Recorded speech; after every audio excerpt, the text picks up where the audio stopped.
ఈత తెలియని వాళ్ళు నదుల్లోకి చెరువుల్లోకి స్నానానికి పోవడం ఇది ఎక్కడ న్యాయం? మీరు ఫ్యామిలీ కూడా ఎందుకు మీరు ఎడ్యుకేట్ చేయరు?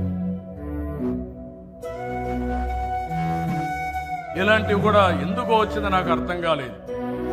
చాలా మంది మరి చనిపోయే పరిస్థితికి వచ్చారు. అందుకే హెచ్చరిస్తున్నా, అందరినీ కోరుతున్నా, యువతను కోరుతున్నా, మీరు వెంచర్ చేయాలంటే వేరే మార్గాలు ఉన్నాయి, కానీ ఇలాంటి చేయకూడదు. కొంతమంది నేను చూస్తున్నాను, స్పీడ్ పెంచుతున్నారు, రోడ్డు మీద పోతా ఉంటారు. ఆ రోడ్డు మీద పోయినప్పుడు ర్యాష్ డ్రైవింగ్, తాగేసి డ్రైవ్ చేయడం, లెక్క లేకుండా వెళ్ళిపోవడం. అంటే ఇవన్నీ ఎక్కడికి పోతున్నారు? మీ ప్రాణం ఇంపార్టెంట్. ప్రాణానికి ముప్పు వస్తుందని తెలిసినా తాత్కాలికమైన ఆనందం కోసం ఇష్టానుసారంగా పోయే పరిస్థితికి వస్తున్నారు.